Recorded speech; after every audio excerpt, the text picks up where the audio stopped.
They know we're stopping them. They want to take away my freedom because I will never let them take away your freedom. Never let them take it away.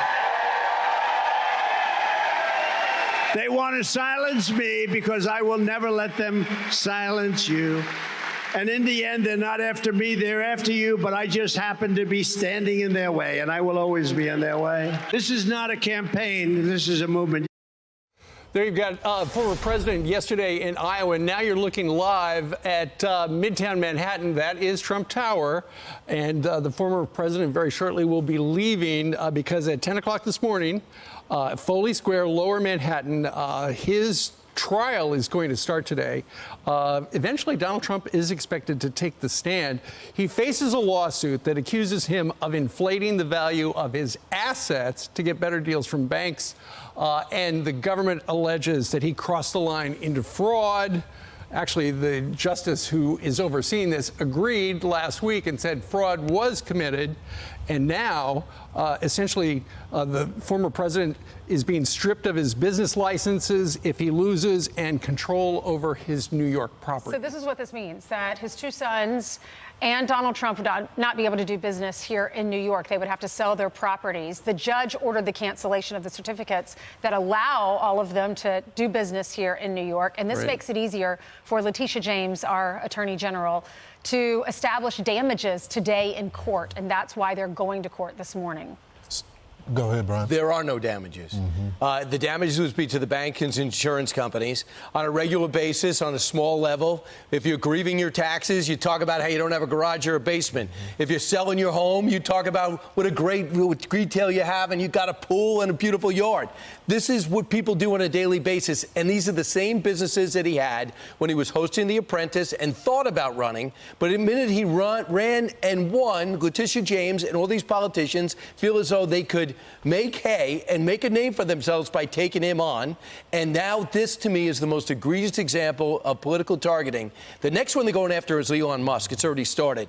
But this should alarm every human being. Well, she ran on it. Before she even got elected, she said that she was going to go after Donald Trump. What is she trying to do, Lawrence? Is she trying to bankrupt him, Absolutely. ruin his life, well, I think not allow him to run for president again? I don't think it's just this case. I think they're firing on all cylinders because he is the leading presidential candidate.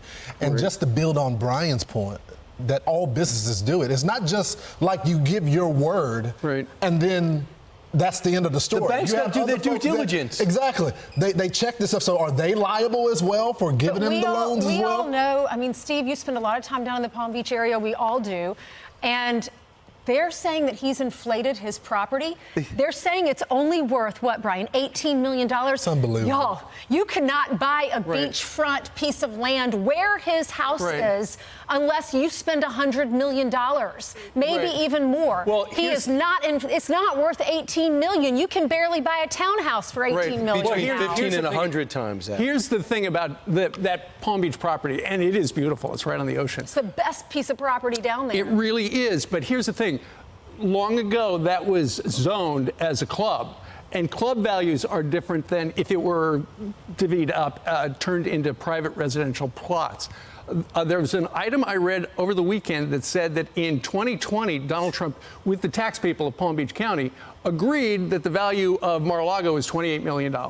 And so that is what, you know, if it were selling on the real estate market, lower taxes. The taxes are very high. That's so common. What you do is you grieve your taxes, and if you're looking to refinance a property. I'm just saying what. But this is targeted. So many people do grieve their taxes. Well, and regarding New York, and the judge cited this last week. He said, you know, Donald Trump is a real estate developer. He should know how big his apartment is in Trump Tower, right? Donald Trump said it was 30,000 square feet.